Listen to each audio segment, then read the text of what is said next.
अब से कई साल पहले राजा महाराजा और जादूगरों के दौर की बात है कि घने जंगलों में एक जादूगरनी का महल था। लोगों का कहना था कि वो जंगल खौफनाक परिंदों, जानवरों और ड्रैगन से भरा हुआ है। जादूगरनी बहुत जालिम थी और अपने आसपास के गांवों पर अक्सर हमला कर देती थी और लोगों को बहुत जानी और माली नुकसान होता। इस मुल्क के बादशाह ने कई बार अपने बहादुर सिपाहियों की मदद से जादूगरनी को रोकने की कोशिश की, मगर वो नाकाम रहे। एक बार बादशाह को मालूम हो गया कि इसकी दोस्त जादूगरनी इससे मिलने आ रही है, तो इसने अपने मुल्क के जादूगरों की मदद से उसको रास्ते ही में से अगवा कर दिया और कैद कर लिया। जब जादूगरनी को इस बात का पता चला तो उसे बहुत गुस्सा आया। उसने बादशाह पर जादू कर इसको मार दिया, लेकिन मरने से पहले बादशाह ने ऐलान कर दिया कि इस मुल्क की सल्तनत को उनकी प्यारी सी बेटी शहजादी संभालेंगी। शहजादी ज़ोहरा जबीं बहुत खूबसूरत थी।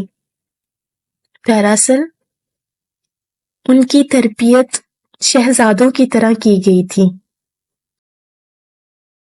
शहजादी बहुत बहादुर, रहमदिल और दूसरों का ख्याल रखने वाली थी। इसने जादूगरनी से बदला लेने की ठान ली। शहजादी की उम्र अभी छोटी थी, वो 16 साल की थी, लेकिन इतनी छोटी उम्र में भी इसने अपने मुल्क को संभाल लिया था। एक दिन वो जंगल में शिकार करने के लिए गई और इन चंद दिनों के लिए वो अपनी जिम्मेदारी अपने वजीर के बेटे को दे गई, जो कि इसका बहुत अच्छा दोस्त था।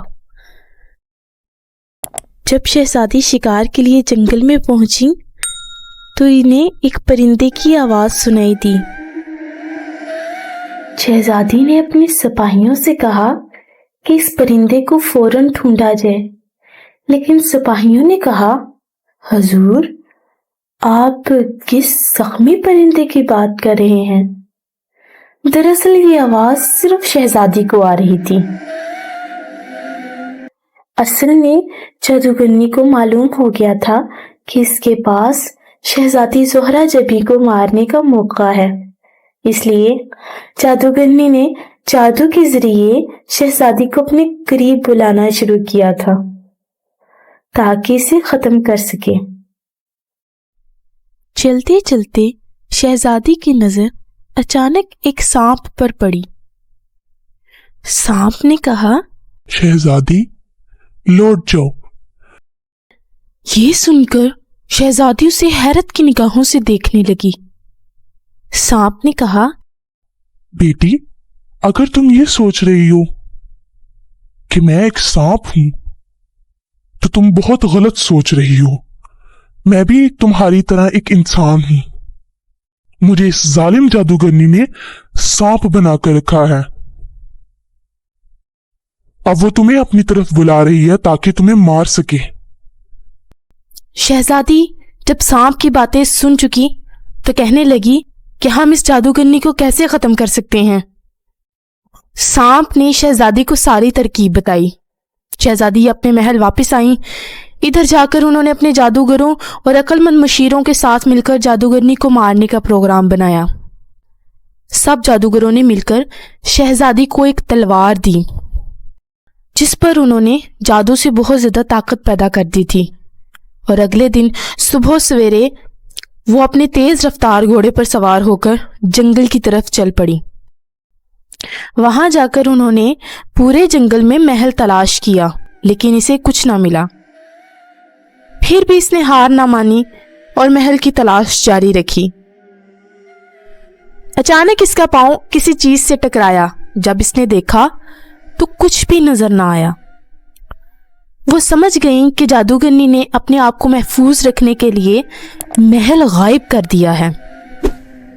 फिर इसने सोचा کہ محل کو ظاہر کیسے کیا جائے۔ اچانک اس کو سانپ کی بات یاد آئی کہ اگر محل دکھائی نہ دے تو زمین پر اپنا پاؤں زور سے مارنا۔ شہزادی نے ایسے ہی کیا اور اپنے پاؤں کو زور زور سے زمین پر مارنے لگی۔ اچانک ان کے سامنے ایک خوفناک محل ظاہر ہوا۔ محل میں خوفناک سرخ رنگ کے ڈریگنز تھے۔ شہزادی ڈریگنز کا مقابلہ کرنے لگی اور ان کے پاس جو جادوئی تلوار تھی، شہزادی نے ایک ڈریگن کو اپنے اختیار میں کر لیا اور اپنے اشاروں پر اس ڈریگن کو چلانے لگی۔ دیکھتے ہی دیکھتے شہزادی سردار ڈریگن کے اوپر بیٹھ گئی اور محل کے اندر چلی گئی۔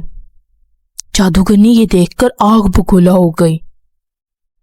جادوگرنی نے جب ڈریگنز کو حکم دیا کہ فوراً اس شہزادی کو ختم کر دیا جائے تو ان میں سے کوئی ڈریگن بھی نہ مانا، کیونکہ وہ تو شہزادی کے جادو کے اثر میں تھے، کیونکہ جادوگروں نے بہت زیادہ طاقت کا جادو اس تلوار پر کیا تھا۔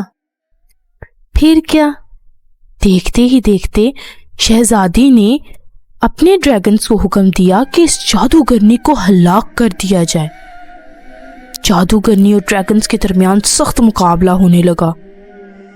شہزادی کی بہادری دیکھ کر تو محل کی دیواریں بھی حیران رہ گئیں۔ آہستہ آہستہ اچانک سردار ڈریگن کے منہ سے آگ نکلی جو اس جادوگرنی کی موت کا سبب بنی اور جادوگرنی ہمیشہ کے لیے ختم ہو گئی۔ پھر وہ محل اچانک ختم ہو گیا اور ڈریگنز اور سانپ اپنی انسانی شکل میں واپس آ گئے۔ یوں اس جنگل میں امن بحال کر شہزادی اپنے محل واپس لوٹی۔ اس کے بعد شہزادی کو امن کی شہزادی کے نام سے پکارا جانے لگا۔